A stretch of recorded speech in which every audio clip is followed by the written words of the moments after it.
We have formal and informal activities to raise awareness about FGM and also promote FGM services available in the UK, as well as raising awareness of the UK law.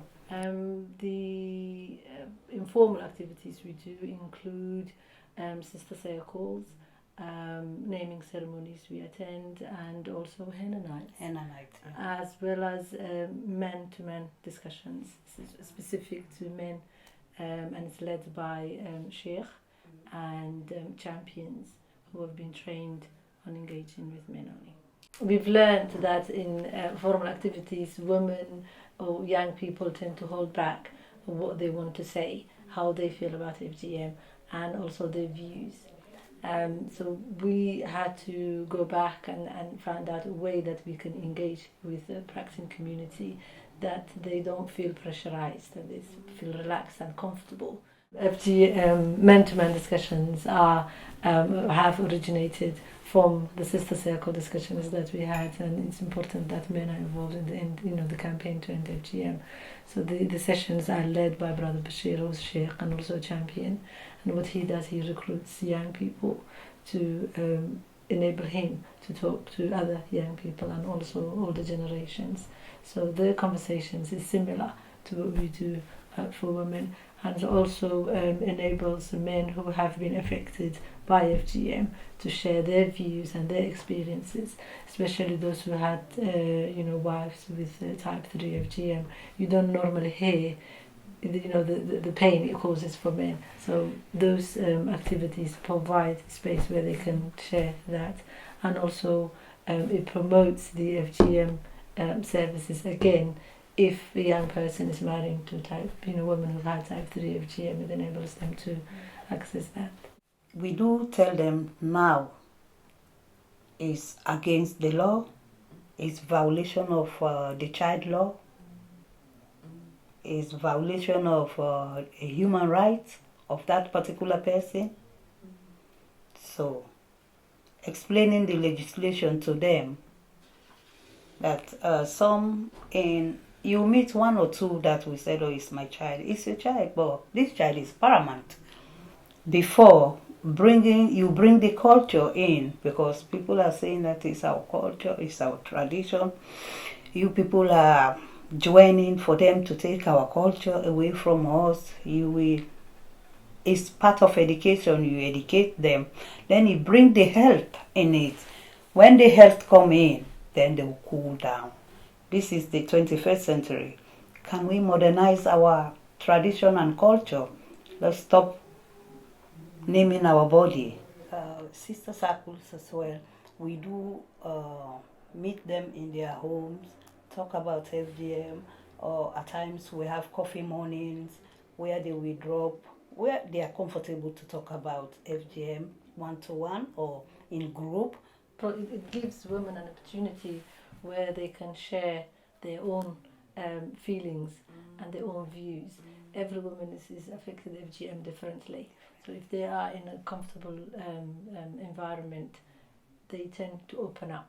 I mean, women do the henna, they put henna decorations, the brides and her friends as well. And it's an opportunity to have mixed age groups of women in the same room.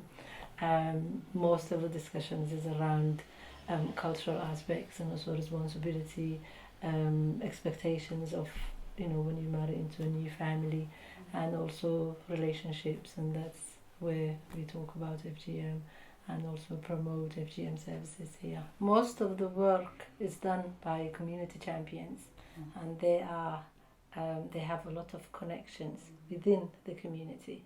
So that's how they get the invitations. Going in those activities, you make sure that your bag that you are carrying, you have leaflets in it. Someone said, oh, I've done it at the age of 4, 5, but I didn't know how it looked like. So you will take the leaflet and show. Then we said, oh. Certain cultures, certain communities, they do FGM on a very young age, from infant, from the day that child's born up to the naming ceremony. So at the naming ceremony, they might have what they do is marking on the face, ear piercing, and FGM around the time they're doing the naming ceremony. So it's important that we go in and talk to them about FGM. It's not allowed in the UK, and raise awareness about it. And we also get support from the leader of the event to say, we're going to have the ear piercing, not the face marking, not FGM. It's not allowed in these countries. So it's important that we engage with them.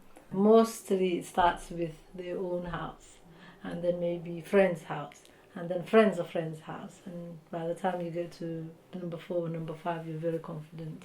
And sometimes they even do it in mosques after the Friday prayers, or in madrasas or tuition centres.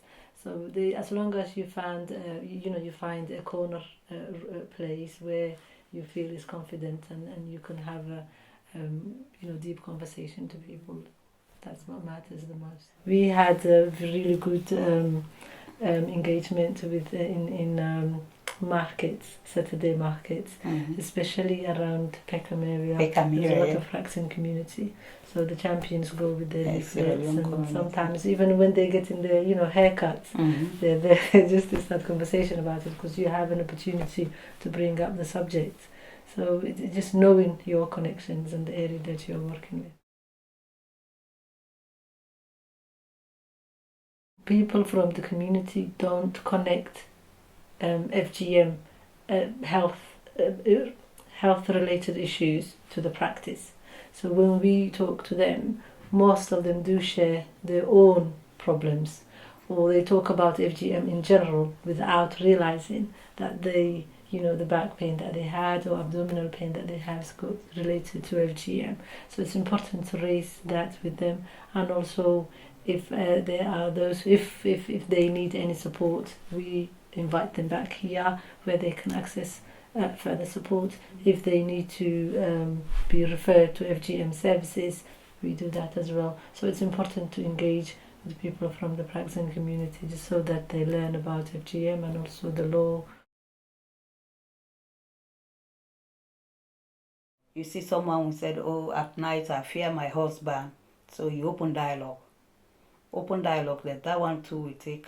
You ask how you access support outside, for you not to be afraid of your husband. Maybe you have a problem that you need help, clinical help. When women first come to us, as my colleague said, they might be very shy and not wanting to open up. By the time they receive support, they become very confident, and they also say that we want to be champions and we want to raise awareness. So you witness the progress from where they were when they first started to a few months later where they are. And most of our champions are actually FGM victims themselves.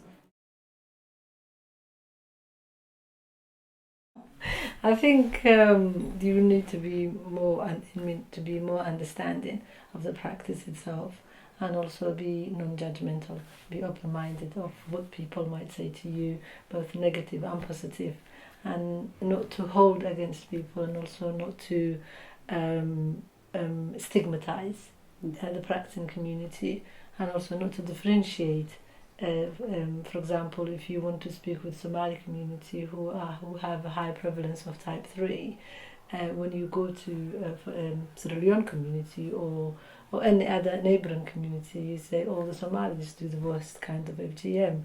So you, without realising, you stigmatising the people that you want to help. So always be open-minded and approach it in a friendly way. And I think if you have a project that you can link with FGM, to utilise that and make use of it. Many women don't realise that they have those problems, and here when they come to us, they might have multiple needs, problems in the household, financial problems, as well as FGM problems.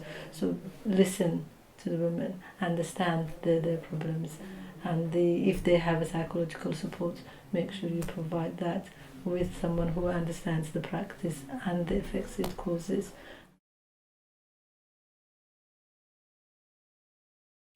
The other thing I think we need is more awareness raising amongst the professionals. I think especially teachers and social workers, because they have a really important role to play. If teachers understand FGM, they can easily spot if a child has already undergone FGM, and they can offer them a support. More communication with practicing community, if possible, community languages, the community media. I think that has a really powerful way of engaging with the practicing community, because most of the people, especially the older generation, they don't watch English channels or read English newspapers, so they tend to watch their own community language media. So I would say that to connect with the community. Yeah.